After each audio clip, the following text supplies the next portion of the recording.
Abra, por favor, em Lucas, capítulo 22, versículo 63.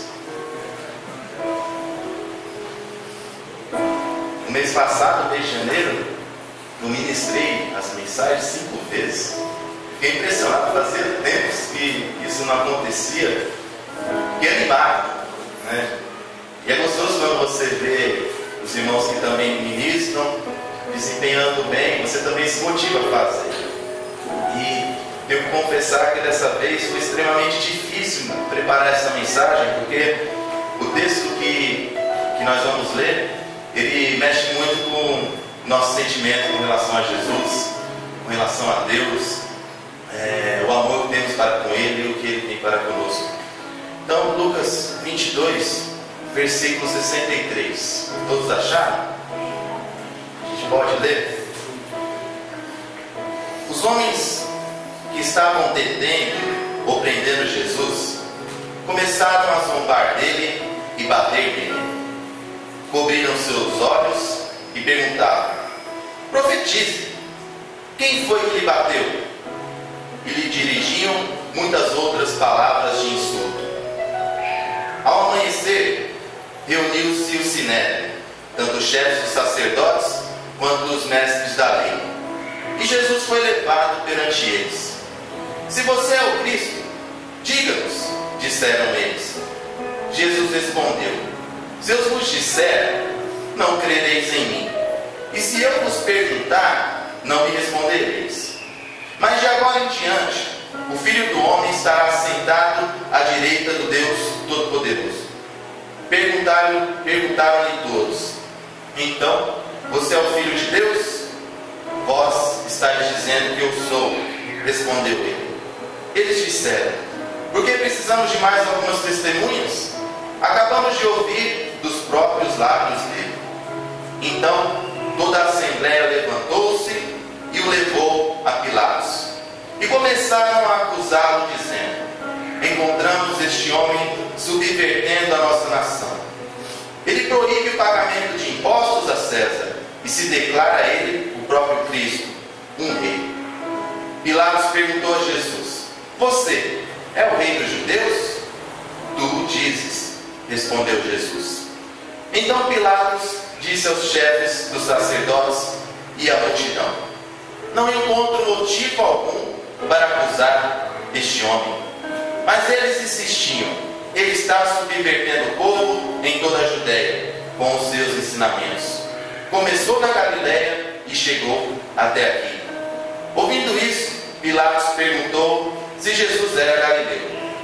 Quando ficou sabendo que ele era da jurisdição de Herodes, enviou a Herodes, que também estava em Jerusalém naqueles dias. Quando Herodes viu Jesus, ficou muito alegre, porque havia muito tempo que queria vê-lo, pelo que ouvira falar dele. Esperava vê-lo realizar algum milagre. Interrogou com muitas perguntas, mas Jesus não lhe deu respostas. Os chefes dos sacerdotes e os mestres da lei estavam ali, acusando-o com veemência. Então Herodes e os seus soldados ridicularizaram e zombaram dele. Vestido com um manto esplêndido, mandaram de volta a Pilatos. Herodes e Pilatos, que até ali eram inimigos, naquele dia tornaram-se amigos. Pilatos reuniu os chefes dos sacerdotes, as autoridades e o povo. Disse-lhes: vocês me trouxeram este homem como alguém que estava incitando o povo à rebelião. Eu o examinei na presença de vocês e não achei nenhuma base para a acusação que fazem contra ele. Nem Herodes, pois ele o mandou de volta para nós. Como podem ver, ele nada fez que mereça a morte. Portanto, eu o castigarei e depois o soltarei. Ele era obrigado a soltar-lhes um preso durante a festa. Uma só voz, eles gritaram: acaba com ele, solta-nos Barrabás.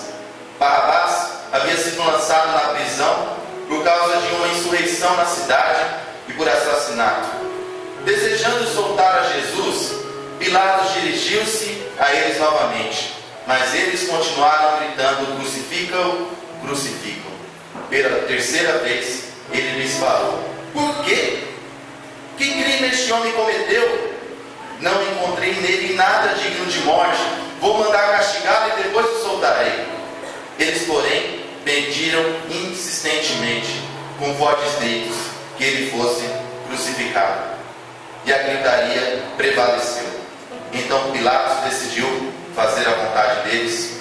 Libertou o homem que havia sido lançado na prisão por insurreição e assassinato, aquele que eles haviam pedido, e entregou Jesus à vontade deles. Amém? Deus, nós lemos a Tua Palavra, já vivenciamos um culto maravilhoso, onde o nosso coração se encheu da Tua presença e da Tua alegria. Que através dessa mensagem nós possamos mais uma vez ser repletos do Teu amor e da presença do Teu Espírito Santo, Pai. Muito obrigado pela oportunidade que temos, em nome de Jesus. Amém. Graças a Deus.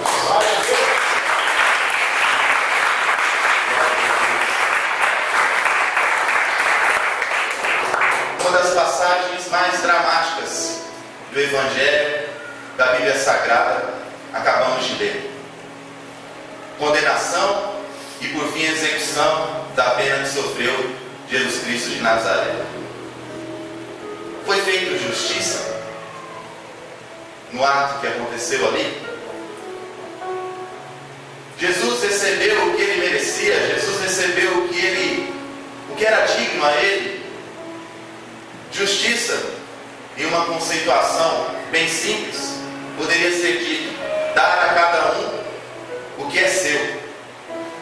Jesus recebeu o que era dele, o que era para ele, o que ele plantou.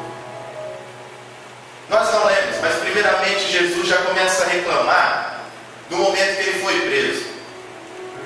No capítulo 22, versículos 52 e 53, ele fala bem assim: estou eu chefiando alguma rebelião para que vocês tenham vindo com espada e varas? Todos os dias eu estive com vocês no templo e vocês não levantaram a mão contra mim. Mas essa é a hora de vocês, quando as trevas reinam. Um julgamento às pressas, na calada da noite, sobre alegações irreais e indevidas. Jesus, pelo que nós lemos, ele nunca disse para você não pagar impostos a César. Pelo contrário, ele fala: dê a César o que é de César.